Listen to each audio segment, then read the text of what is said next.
Eu vou convidar agora o Felipe Neves para... Vou apresentá-lo. Felipe é professor, é doutorando no programa de pós-graduação em Letras da Universidade Presbiteriana Mackenzie, mestre em Comunicação e Semiótica, com especialização lato sensu em Cinema e Vídeo e bacharelado em Comunicação Social, com habilitação em Rádio e TV. Atua como realizador audiovisual, fotógrafo e documentarista.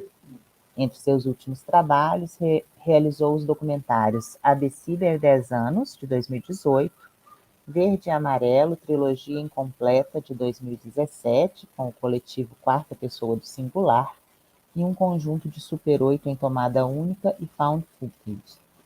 Curador do Festival Internacional de Cinema Super 8 de São Paulo, o Super-Off, Mostra Postal e Passagem Bibliográfica. Editor do blog Estudos Audiovisuais.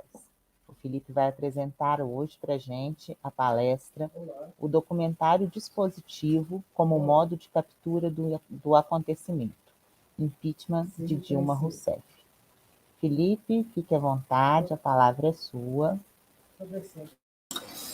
Obrigado, Maria. Eu gostaria de agradecer o convite da professora Maria Elisa, assim também do professor Alexandre Bueno, do meu orientador, que me convidou, e parabenizar a organização do evento.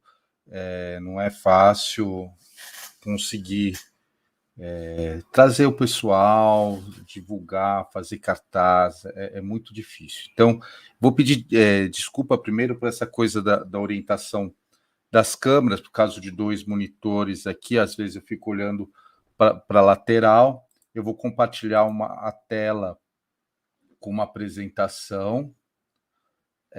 Só um minutinho, espero que também vai com o vídeo. Eu vou falar...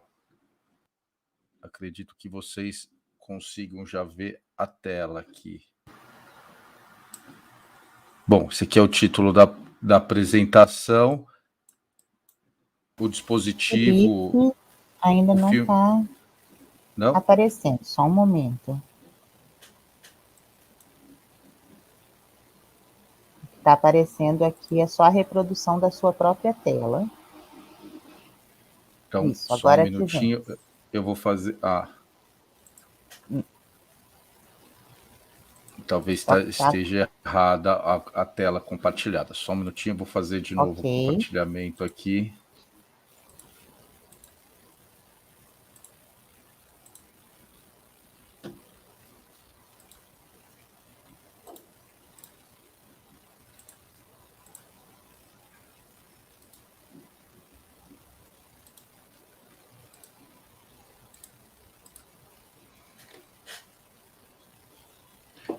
Perfeito, acredito que agora...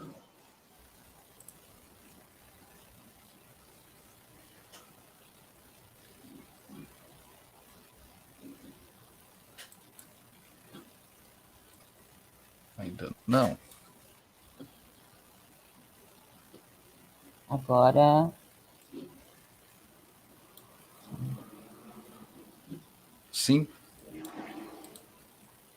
Agora sim, entrou um slide. Então não está em tela. Muito obrigado. Tá? Desculpa a confusão de... Nada, imagina. Bom, estamos aqui o dia inteiro dando aula online, agora voltando para o presencial, mas as confusões ainda continuam, né? Não estão todas resolvidas.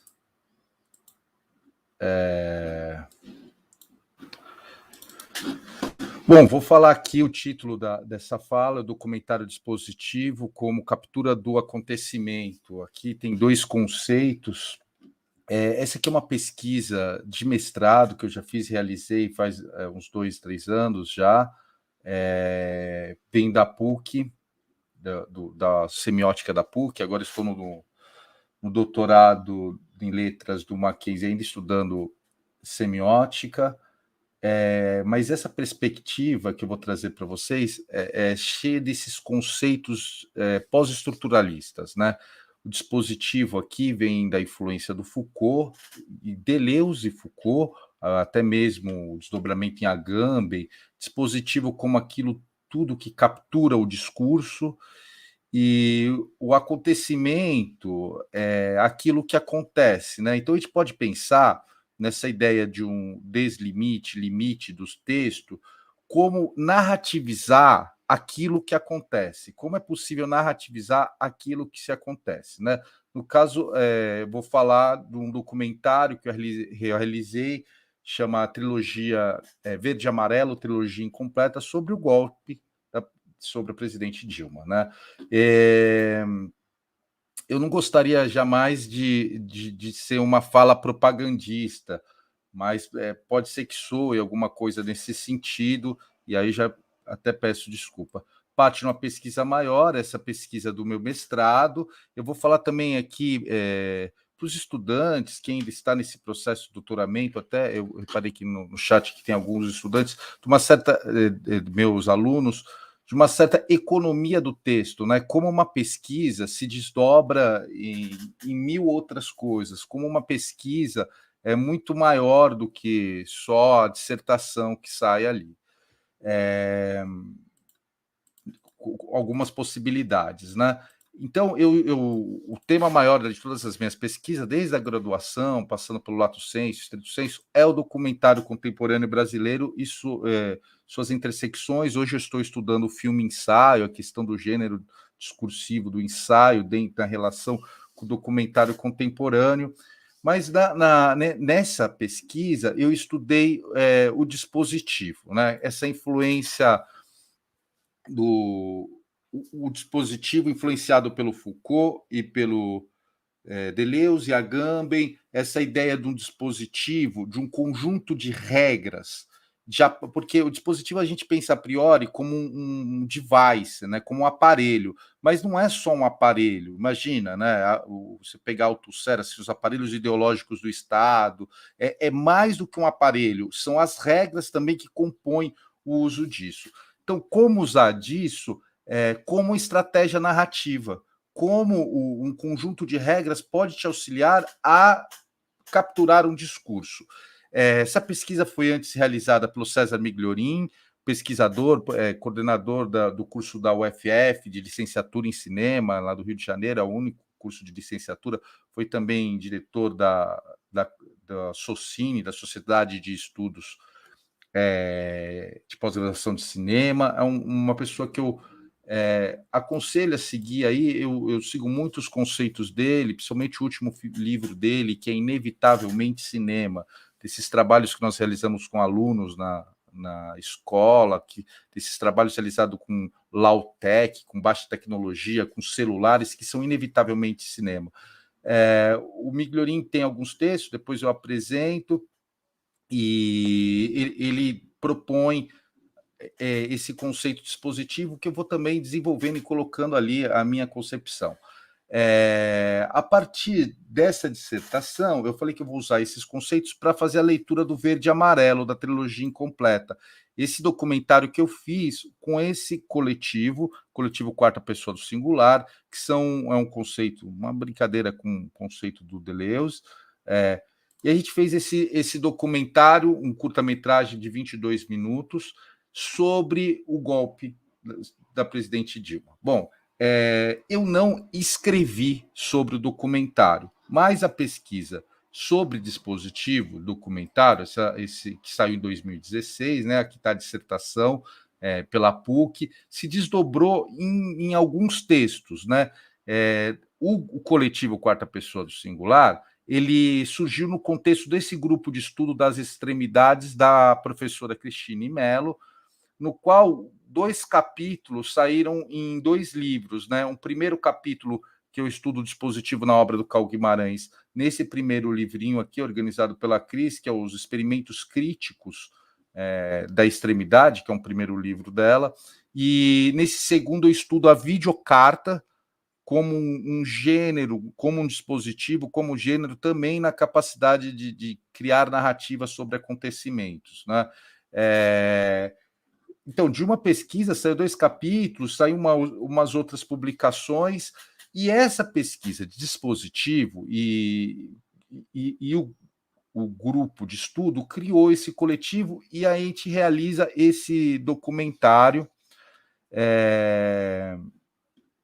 esse documentário, feito por mim, pela Juliana Gazilo e pelo Lucas Lespier. Nesse segundo livro, o Lucas e a Ju escrevem um capítulo sobre esse documentário, mas na perspectiva de estudo deles, mais pensando a estética do software dentro do documentário. Essa estética do documentário, a Cíntia Caralhado, crítica de cinema, também escreveu um artigo para essa revista Pasquinagem sobre o documentário, falando dessa perspectiva, mas não é a forma que eu penso. Eu acho muito difícil falar de um trabalho próprio, autoral. Ele está disponível na internet aqui, no site do coletivo, no canal do YouTube, né, quarta pessoa do singular. Mas o resultado, da forma que eu vejo, a minha pesquisa do dispositivo, desse conjunto de regras, nós não sou a primeira pessoa a pensar nisso e realizar trabalhos nessa perspectiva. O próprio Eduardo Coutinho, documentarista, usava esse conceito como forma de prisão. Ele falava: eu vou me impor umas regras, vou filmar a passagem do ano no Morro da Babilônia, eu vou só entrevistar mulheres no jogo de cena, Ele também colocava um conjunto de regras que eles se colocavam como questão. Aqui a gente está chamando de dispositivo, filme dispositivo, documentário tracinho dispositivo, mas é um conjunto de jogo. Nos Estados Unidos tem o structural film, que também se impõe regras para se fazer um filme, mas a ideia aqui é que você cria um conjunto de regras para colocar elementos heterogêneos, elementos diferentes em circulação para capturar ou criar uma narrativa, né? Só acabando de falar um pouquinho, eu vou apresentar um pedaço do vídeo e falo sobre em cima dele aqui.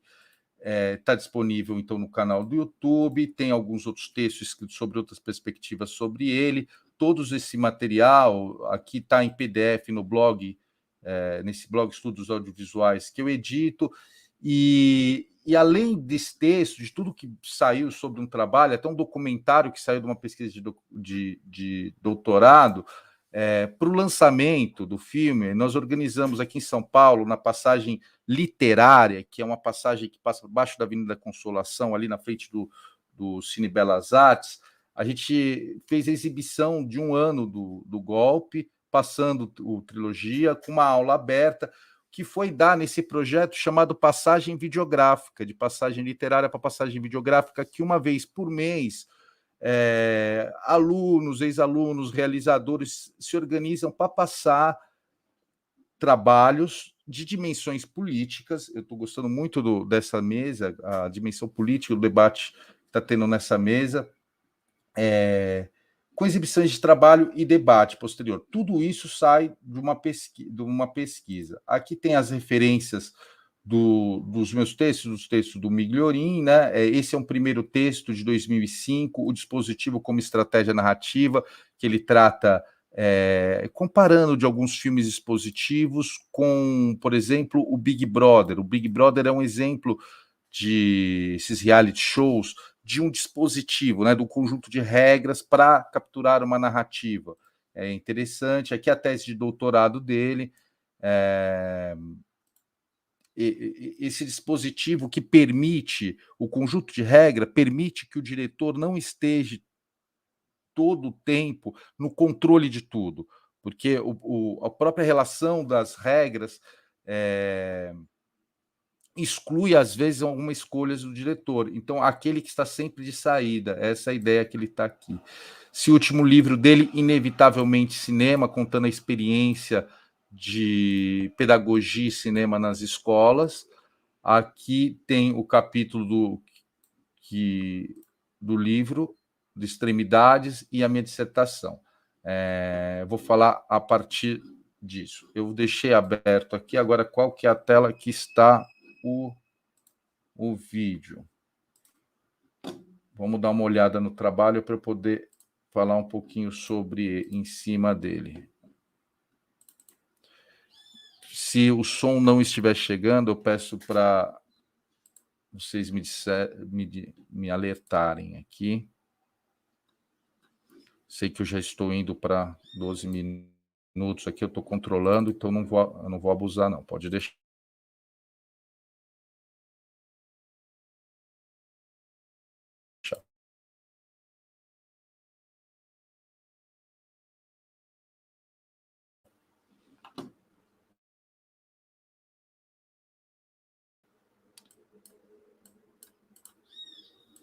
Eu preciso mostrar um pouquinho para explicar esse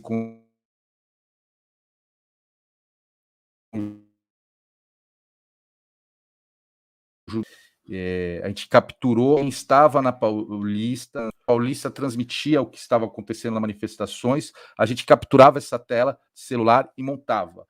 Além da transmissão, existem muitos comentários de quem estava assistindo o... Vai dar um problema agora, eu tinha deixado carregado aqui, mas não funcionou. De quem estava assistindo aquelas transmissões.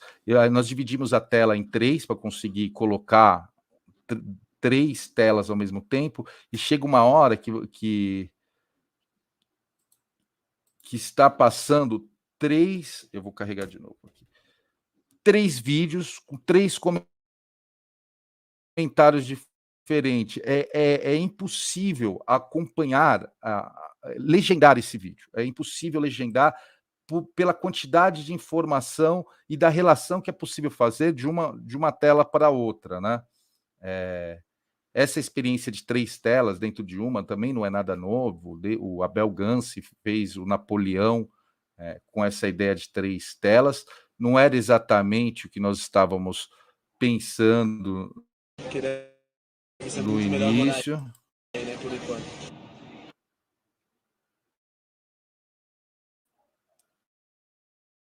Mas, olha, aqui então tem os celulares, as imagens dos celulares.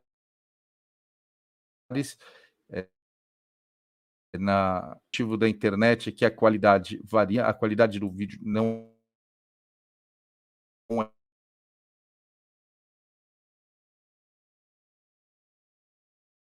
é exatamente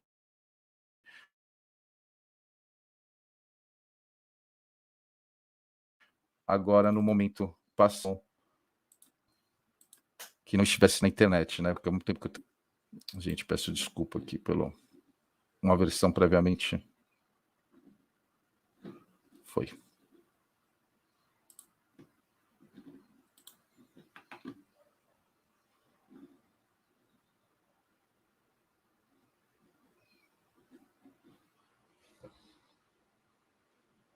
Não imaginei que ia dar tanto problema para transmitir aqui, mas agora foi.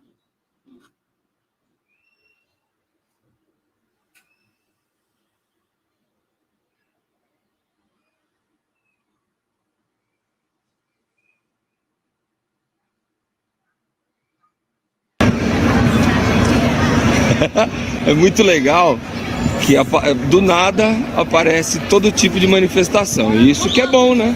Cada um tem liberdade para fazer o que quiser. O que informaram é que começa 1h. Eu já vou estar na minha casa 1h, porque eu não vou ficar aqui. Sim, nós temos um protesto, só paramos para comer, estamos na Avenida Paulista. Porque saco vazio não para em pé. Não para em pé. Apesar do imposto, apesar que o Big Mac está hoje 20. Cadê? Quanto é o Big Mac, gente? Tá uns 23 reais. 23 reais o Big Mac. Antigamente o Big Mac era muito baixo, era 12 reais. 12 reais. Nós estamos aqui, juntamos dinheiro a semana toda para vir aqui e comprar. O protesto começa às 15 horas, né, Anderson? O verdadeiro protesto aqui em São Paulo começa às 15 horas. Nós estamos aqui desde as 11h30, já um grande movimento. Sarney, presidente. Cara, estamos aqui, falar a verdade, eu estou aqui para tirar a Dilma. This is one of Brazil's largest cities. It's the most important financial center of the country, probably Latin America. These are all people who want the government to leave.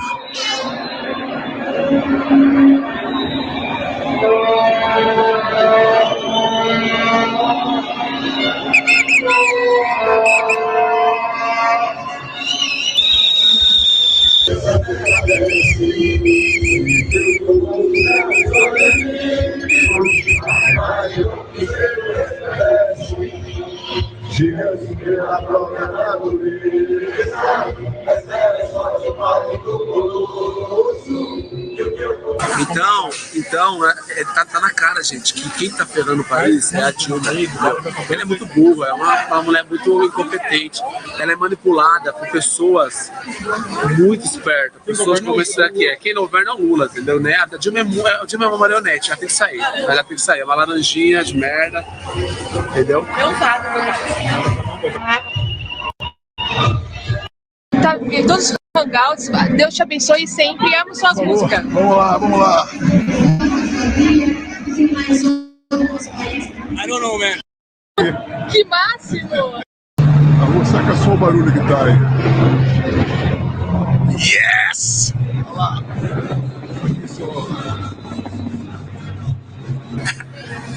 Douglas, apoio do Canadá. O pessoal do Canadá tá mandando um apoio aí pra nós. Valeu, Canadá.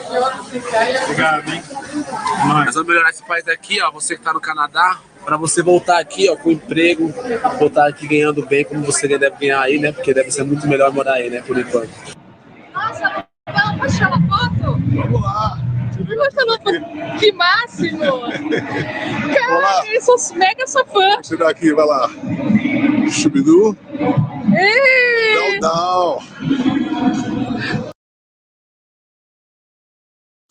Bom, no sentido de encerrar já, o documentário tem 22 minutos, essas telas vão variando, todo mundo estava transmitindo na Paulista, o programa permitia uma geoprocessamento, então a gente procurava pela Avenida Paulista, tinha os pontinhos vermelhos que mostravam quem estava transmitindo, a gente conseguia assistir e ao mesmo tempo eu usava um computador para gravar as telas, depois fomos montando aqui. A relação com o texto, olha a quantidade de textos, né, em 3 telas diferentes, e a incapacidade de você criar uma legenda. Nós tentamos legendar, mas tem, ó, no plano sincrético, né, a fala de áudio de um personagem, né, um participante aqui, os comentários, às vezes tem 2, 3 telas. Olha, aqui aparecia o mapa, a gente conseguia selecionar e capturar a tela. Tem uma questão de autorização, né? A gente até pensou em mandar para o Lobão para ver se ele processava a gente conseguia uma visibilidade para o trabalho, porque tem uma questão ética aqui que foi transmitido ao vivo, mas nós capturamos isso e usamos isso para construir um outro discurso, né? Houve muita crítica em meios especializados de uma falta de comentário da nossa parte aqui, mas eu acho que quem não tem uma visão tão ingênua consegue fazer uma leitura fílmica mais complexa, consegue perceber no nível da montagem a relação que é feita, né? Aqui capturam várias violências, tanto o machismo no discurso daquele primeiro participante, né, ofendendo a Dilma, ou imagens mesmo, botando fogo em bandeiras do PT, do PCdoB, como nas falas aqui tem a imagem das bandeiras, que eu acho bem forte, como nas falas dos deputados, senadores que vão falar na bancada. Foram 3 manifestações, foram 3 dias. Olha, aqui a imagem do pessoal vestido de militar, colocando fogo na bandeira do PCdoB e os comentários contra e a favor também, mas a maioria apoiando, né, apoiando o discurso. Bom, passei já do meu tempo, estourei, eu peço desculpa, vou deixar o meus contatos aqui, e mais uma vez agradeço e abro para a gente debater. Muito obrigado.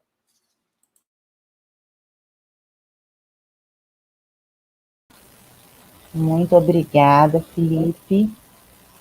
Nós conseguimos aqui compartilhar o link também do documentário para quem quiser acompanhar aí na íntegra, né? Ver essa sequência de absurdos que nesse pequeno trecho que você show de horrores, né? passou, a gente já acompanhou, né?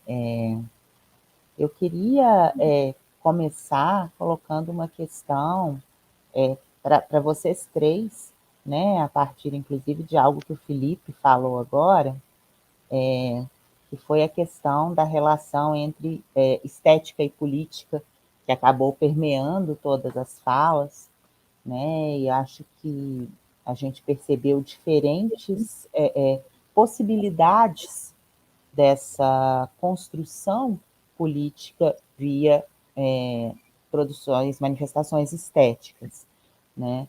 E aí, se cada um puder comentar um pouquinho sobre como nas obras, né, analisadas especificamente, né, ou no caso do Carlos, em relação a essa estética do Glauber, de maneira mais ampla, né, como que vocês veem essa relação?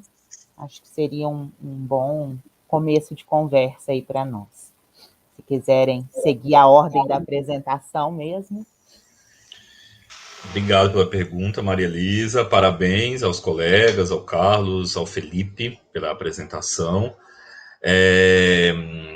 Eu acho que o bacana da gente refletir aqui sobre as três falas, dentro dessa discussão que você está propondo, Maria Elisa, da estética e em diálogo com a política, é que também são três linguagens diferentes veiculadas em espaços diferentes, né? Vou falar aqui de forma mais específica do meu trabalho.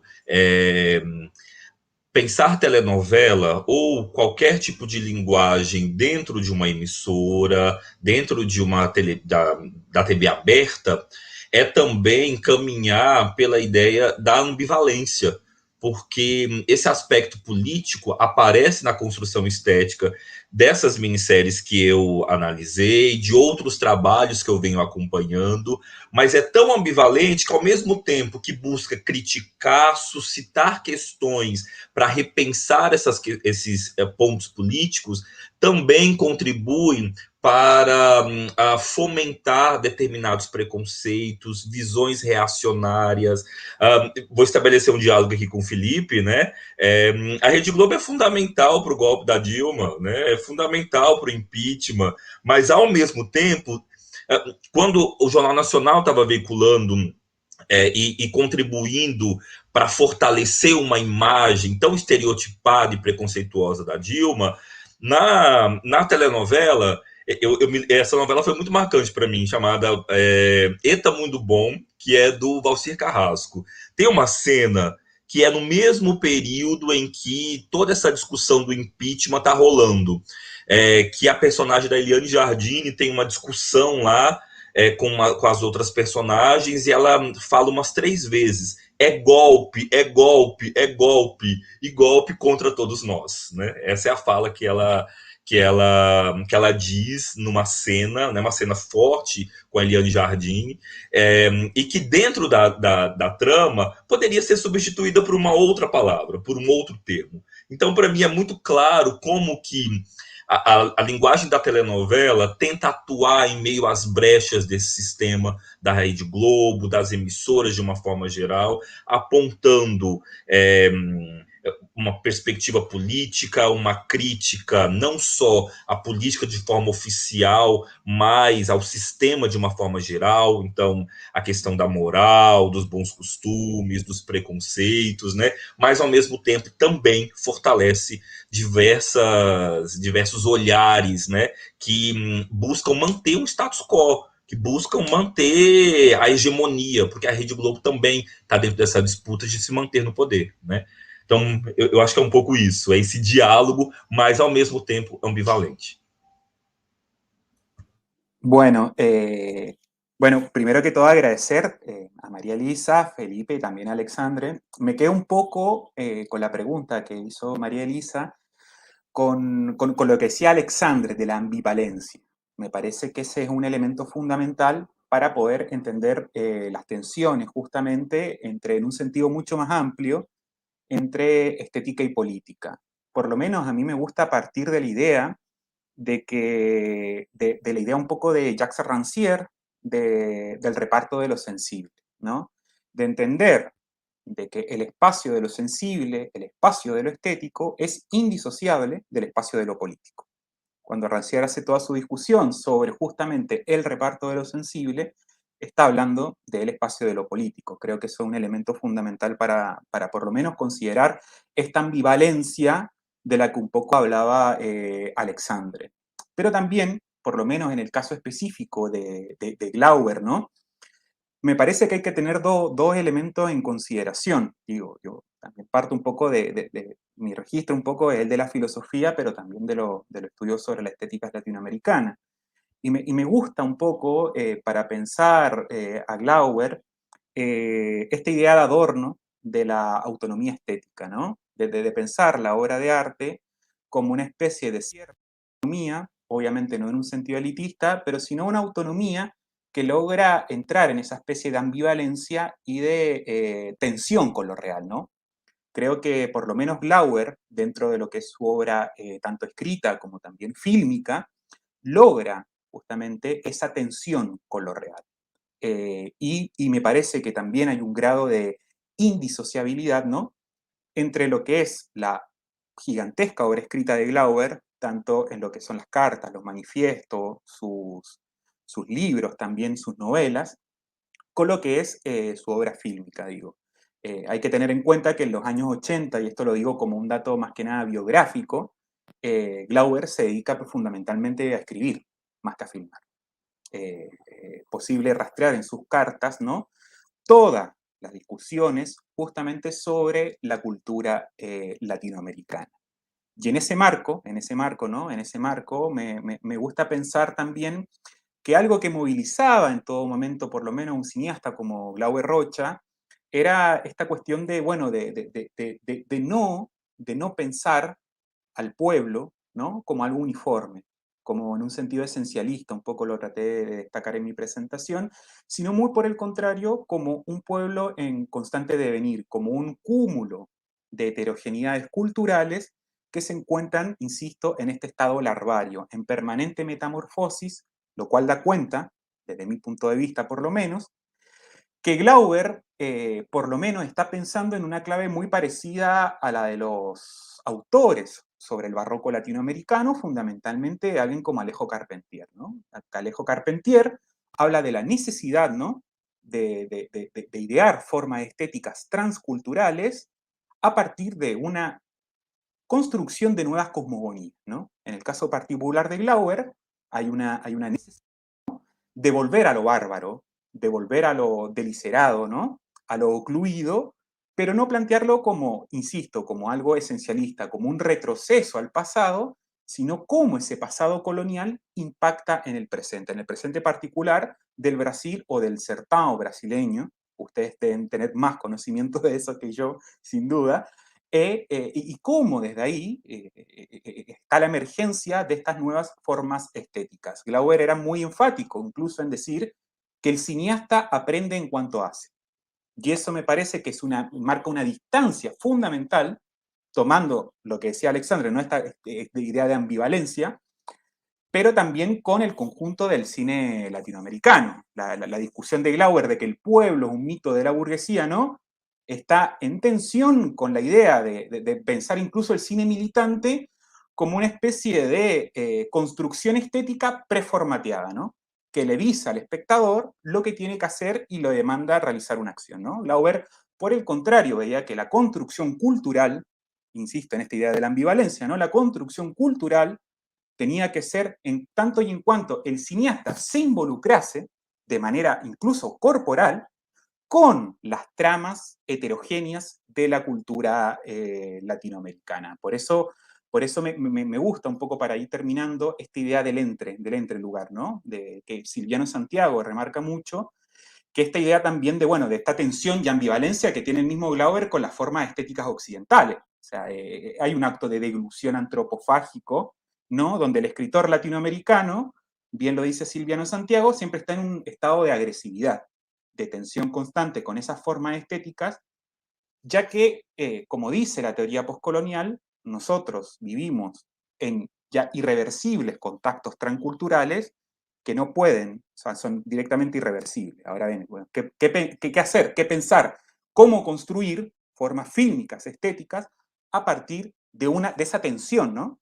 Con esas formas estéticas occidentales. Glauber creo que es un ejemplo clave, por lo menos dentro de la cultura latinoamericana, de ese ejercicio, ¿no? Bom, acredito que seguindo muito parecido à linha do Carlos, o Rancière, o Jack Rancière, além do livro Sensível, a Partilha do Sensível, ele tem um artigo que é ética, estética e política. E nesse artigo, o Rancière fala que toda escolha estética é uma escolha ética, então, por si só, política. E aí acredito muito nisso que o Carlos colocou, que assim, que o Glauber fala que você aprende fazendo, né? Então, para se fazer, por exemplo, o cinema argentino não é melhor, eles fazem mais. Se você reparar hoje, qual um dos melhores cinemas brasileiros é o pernambucano, que está realizando mais. Então é necessário mesmo produzir e criar uma estética. Bom, hoje de manhã eu estava fazendo um debate sobre cinema revolucionário e da impossibilidade do Brasil de ter um cinema revolucionário, né? Porque precisaria de uma estética revolucionária, e eu acho que é isso que o Glauber consegue. Ele cria uma estética revolucionária, uma estética que rompe, porque no Brasil a gente tem um cinema hegemônico, um cinema de herdeiros. E assim, para você tem esse cinema hegemônico, aí você pode ter, no máximo, um cinema reformista, e vide a política que a gente está vivendo, a política do PT, a política do Lula, é reformista. Se não for reformista, qual que é o posto do reformismo, né, do hegemônico? É o revolucionário. Eu acho que permite, então, no meio, tem o cinema hegemônico, aí tem o cinema, esse cinema reformista, tem o cinema extremo de revolucionário do Glauber, mas ainda tem um espaço para um cinema no meio ali, estou falando cinema, mas se entende audiovisual e toda essa produção até de televisão, de resistência. Essa resistência que não é tão propositiva, assim, na ideia do Foucault, né? É mais reativa. Eu acho que nós estamos muito numa política reativa. A direita pressiona, a gente reage. A direita pressiona, a gente reage. O Bolsonaro vai na televisão e fala que vai caçar a autorização da Globo, e a esquerda quer defender. Quer dizer, a esquerda tinha que estar falando que vai caçar a autorização da Globo, não a direita. A direita capturou os temas e criou uma estética. Eles estão muito mais avançados para a gente. Eu acho que a direita sempre teve mais habilidade audiovisual por ser caro, né?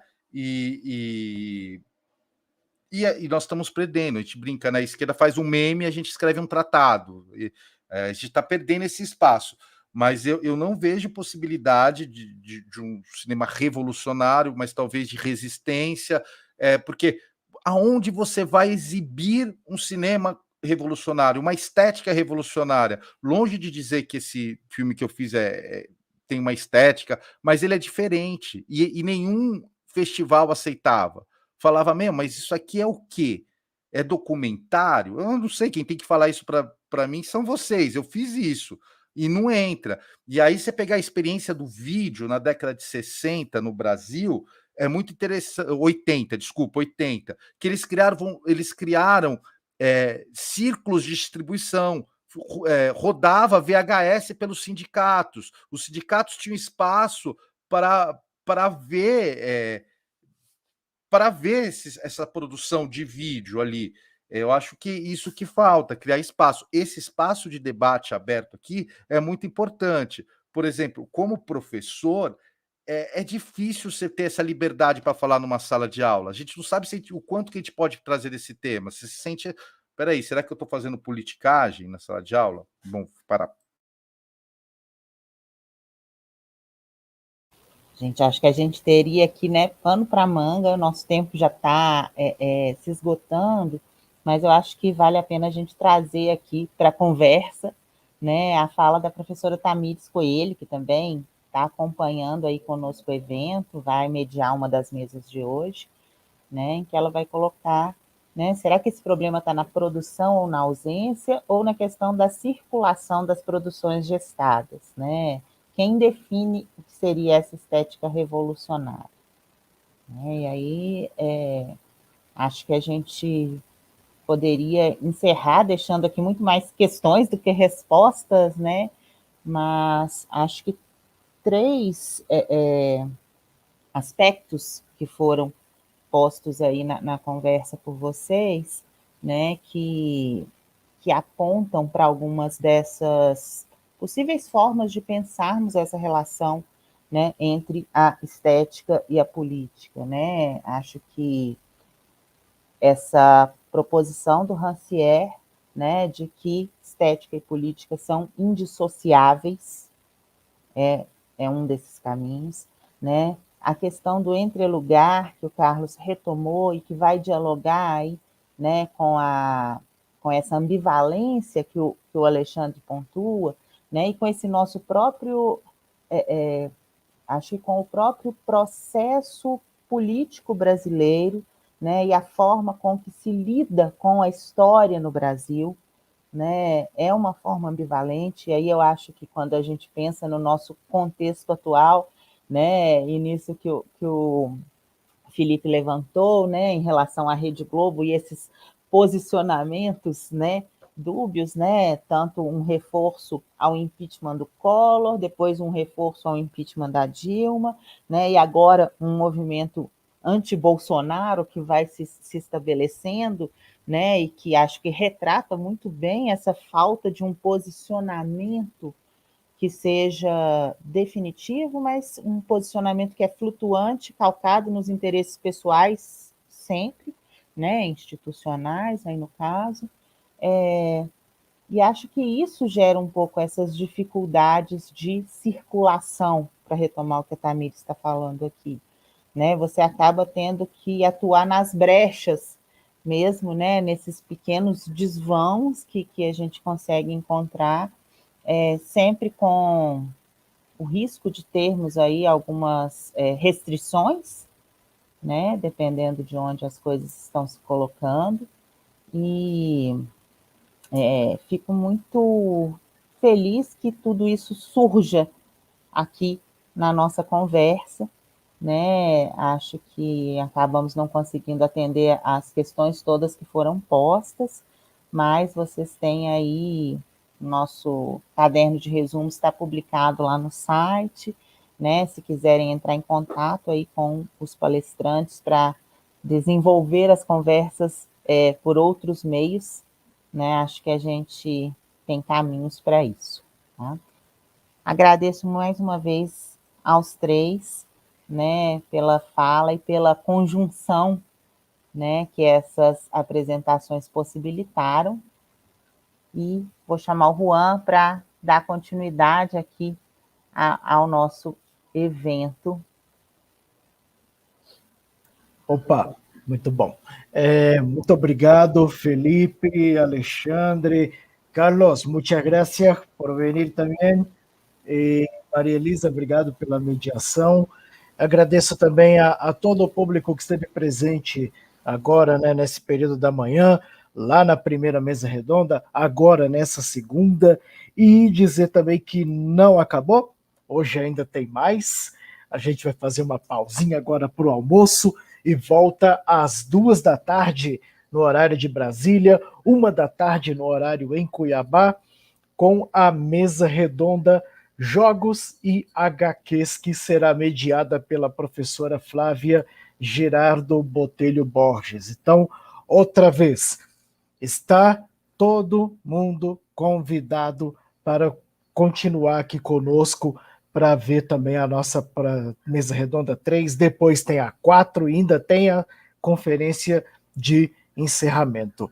Então, fica aqui o convite, fica também o agradecimento a todo mundo. Daqui a pouquinho, 2 da tarde no horário de Brasília, 1 da tarde no horário em Cuiabá. Estamos aqui com a continuidade da nossa Jornadas Intermediáticas 3. Então, bom almoço para todo mundo. Daqui a pouquinho estamos aqui no YouTube da Mosaico Assessoria.